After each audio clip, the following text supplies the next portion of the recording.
Hello everyone, कैसे हैं आप लोग। को जैसे कि पता है कि 7 बज चुका है और बिहार बोर्ड के क्लास 12 के इंग्लिश की क्लास अब शुरू हो चुकी है। ये फर्स्ट क्लास है। आज 18 मई है। आज से ही आपका क्लास शुरू होने वाला है। इसमें हम लोग सिलेबस डिस्कस करेंगे कि किस टॉपिक से कितने क्वेश्चंस आखिर पूछे जाते हैं, कैसे आपको तैयारी करना है, कौन कौन सा टॉपिक पढ़ना है और कौन कौन सा टॉपिक नहीं पढ़ना है। तो ये फर्स्ट क्लास है, आप लोग इसका आनंद उठाइए। चलिए शुरू करते हैं वीडियो को। सबसे पहले हम लोग देखते हैं कि ये बिहार बोर्ड स्पेशल हम लोग 12th के लिए तैयारी कर रहे हैं। जो 2021 में एग्ज़ाम देने वाले लोग उनके लिए स्पेशल ये बैच है।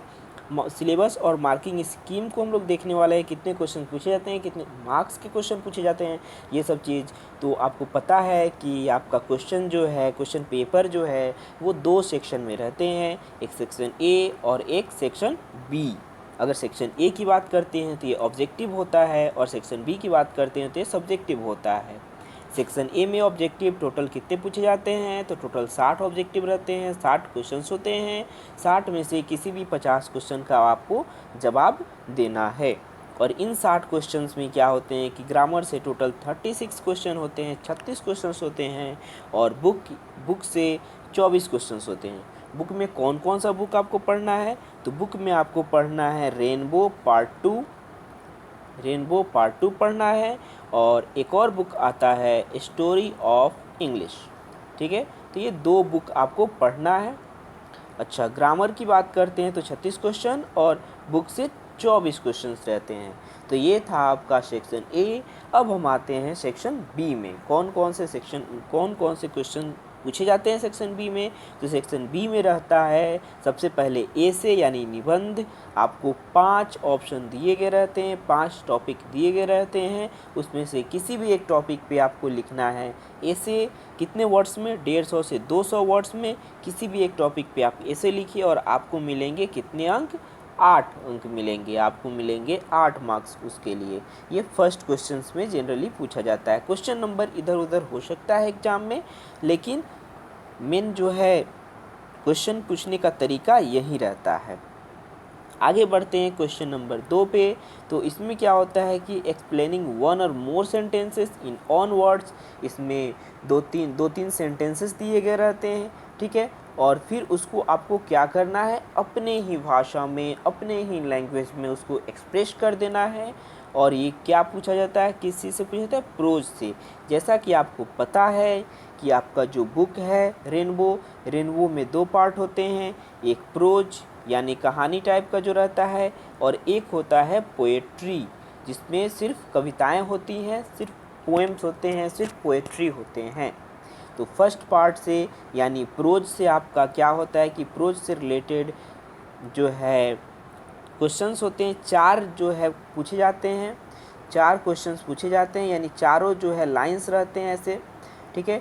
और उन लाइंस में क्या करना है, सेंटेंसेस में किसी भी एक को आपको उठाना है और उसको अपने भाषा में एक्सप्रेस कर देना है, ठीक है। इसी तरह से पोएट्री से भी लाइन पूछे जाते हैं और 4 ऑप्शंस होते हैं, 4 में से किसी भी एक का आपको जवाब देना है, ठीक है। तो फर्स्ट, सेकंड और थर्ड तीनों को हम लोग समझ लिए। अब आते हैं क्वेश्चन नंबर 4 में। क्वेश्चन नंबर 4 क्या होता है, तो लेटर राइटिंग रहता है। इसमें क्या होता है कि इसमें आपसे ये पत्र पूछे जाते हैं, लेटर पूछे जाते हैं, फादर पे, मदर पे, फ्रेंड पे, है ना। एप्लीकेशंस भी पूछे जाते हैं। स्कूल में प्रिंसिपल सर के पास एप्लीकेशन लिखना रहता है या कहीं पे भी आपको एप्लीकेशन लिखने को मिलेगा। ये 2 ऑप्शन होते हैं, ठीक है। यहाँ पे ऊपर एक दे दिया रहता है, write an application to your father या write a letter to your father, write an application to your principal, और उसके और में दिया रहता है दूसरा चीज़, ठीक है। तो इसमें आपको टोटल 5 मार्क्स मिलते हैं, 2 में से किसी भी एक का आपको जवाब देना है। उसके बाद आता है क्वेश्चन नंबर 5। इसमें क्या होता है, क्वेश्चन का आपको आंसर देना है, ठीक है। और ये 10 टोटल क्वेश्चंस पूछे जाते हैं और ये प्रोज से पूछे जाते हैं। पोएट्री से क्वेश्चन आंसर नहीं आता है, तो पोएट्री से क्वेश्चन आंसर देखने की आवश्यकता नहीं है, सिर्फ प्रोज से क्वेश्चन आंसर देखिए। और 10 में से 5 क्वेश्चंस इसमें पूछे जाते हैं, ठीक है। और ज़रूरी नहीं है कि बुक में जो क्वेश्चन दिया हुआ है उसी उन्हीं सब क्वेश्चंस को पूछा जाएगा। यानी कि आप बुक से क्वेश्चंस देख लिए, से क्वेश्चन याद कर लिए तो आपका फाइनल हो गया, ऐसा बिल्कुल भी नहीं है।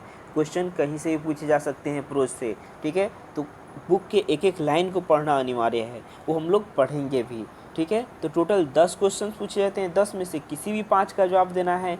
एक एक क्वेश्चन के लिए आपको 2-2 नंबर दिए जाते हैं, यानी कि आपको टोटल 5 क्वेश्चंस के 2-2 नंबर, 5 दूनी 10, यानी टोटल आपको 10 मार्क्स मिलेंगे इसके लिए।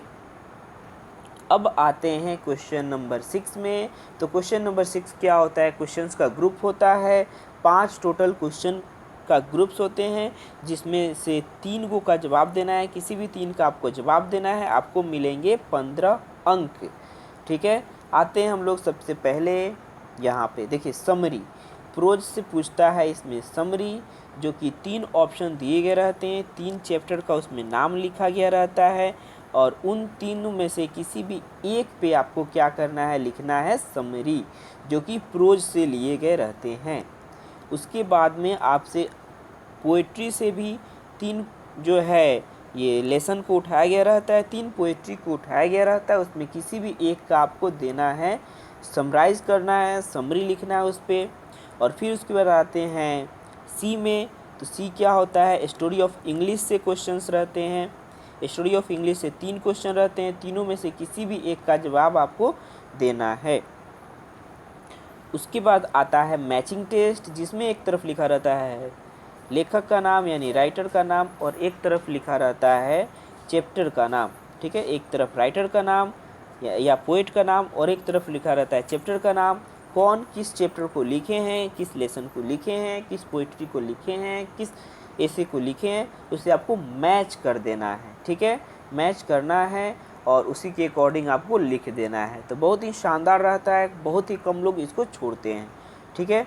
उसके बाद आता है क्वेश्चन नंबर ई, जो कि 8 टोटल ट्रांसलेशन दिए रहते हैं, हिंदी में शब्द दिए रहते हैं। राम आम खाता है ना, वे लोग नहीं पढ़ते हैं, हम लोग नहीं जाते हैं, वे लोग क्रिकेट खेलते हैं, है ना। ऐसे करके 8 टोटल रहते हैं सेंटेंसेस, जिसमें से किसी भी 5 ठो हिंदी सेंटेंस को आपको इंग्लिश में ट्रांसलेट करना है, और उसके लिए आपको 5 अंक मिलेंगे। अब आपको ये पांचों जो ग्रुप अभी दिख रहा है, इनमें से किसी भी 3 का आपको जवाब देना है। चाहे तो आप सिर्फ स्टोरी ऑफ इंग्लिश लिखिए, प्रोज से एक समरी लिख दीजिए, और पोएट्री से एक समरी लिख दीजिए। चाहे तो आप मतलब किसी भी 3 का आप जवाब दे सकते हैं। चाहे तो आप ट्रांसलेशन का जवाब दीजिए, ये मैचिंग टेस्ट दीजिए, और एक पोएट्री लिख दीजिए। चाहे तो आप ट्रांसलेशन का जवाब दे सकते हैं, स्टोरी ऑफ इंग्लिश का जवाब दे सकते हैं, प्रोज का जवाब दे सकते हैं। किन्हीं भी 3 क्वेश्चंस को, पांचों में से किन्हीं भी 3 क्वेश्चंस को चूज़ कीजिए और उसको बना डालिए, ठीक है। एक क्वेश्चन का मार्क्स रहता है 5, यानी टोटल 3 क्वेश्चन आप हल करेंगे तो 5 तिहाई 15 अंक के क्वेश्चन ये हैं। तो 6 क्वेश्चन हम लोग हल कर चुके हैं। अब बच गया 4 नंबर। वो 4 नंबर रहता है रीडिंग कॉम्प्रिहेंशन या प्रेसिस राइटिंग से। अब ये रीडिंग कॉम्प्रिहेंशन क्या है, तो रीडिंग कॉम्प्रिहेंशन में जो है सेंटेंसेस का ग्रुप्स रहता है, एक पैराग्राफ दिया गया रहता है, तो उस पैराग्राफ को आपको पढ़ना है और उसी से रिलेटेड आपको जवाब देना है। जो आप लोग अभी तक मैट्रिकुलेशन में गद्यांश पढ़े थे उसी टाइप का ये रहता है। इससे रिलेटेड आपको 3-4 जवाब देना है। जनरली 4 क्वेश्चंस पूछे जाते हैं 4 अंक के। या आप रीडिंग कॉम्प्रिहेंशन नहीं बना के प्रेसिस राइटिंग बना सकते हैं, संक्षेपण बना सकते हैं। इसमें एक जो है पैसेज दिया गया रहता है, उस पैसेज को क्या करना है, आपको शॉर्ट कर देना है। उस पैसेज को शॉर्ट कर देना है, छोटा कर देना है, और वो 4 मार्क्स के पूछे जाते हैं, ठीक है। तो ये था डे 1। डे 1 में हम लोग आज फर्स्ट डे था, 18 मई को हम लोग देखें इसको पूरा सिलेबस जो है, देखें कैसे हमको किस टाइप के क्वेश्चंस आते हैं, किस टाइप के क्वेश्चंस कवर करना है, किस टाइप के क्वेश्चंस को नहीं देखना है। तो उम्मीद है वीडियो आपको हेल्पफुल लगा। अगर वीडियो आपको हेल्पफुल लगा हो तो इस वीडियो को लाइक कीजिए। अगर आपको कोई भी डाउट है तो इस कमेंट बॉक्स में आप अपना कमेंट छोड़ सकते हैं, और साथ ही साथ आप इस चैनल को सब्सक्राइब कीजिए और अधिक से अधिक शेयर कीजिए, अन्य दोस्तों तक पहुंचाइए, अपने भाइयों बहनों तक पहुंचाइए, ताकि वे लोग भी इस वीडियो का आनंद ले सकें। और ये एक सीरीज़ चल रहा है, ये नहीं कि बस आज ही भर है, कल भी आपको 8 बजे 7 बजे आना है, बुक से पढ़ाई होगा, और 8 बजे ग्रामर से पढ़ाई होगा। ठीक है, तो चलिए मिलते हैं आज 8 बजे। इस वीडियो को देखने के लिए बहुत बहुत धन्यवाद। Thank you.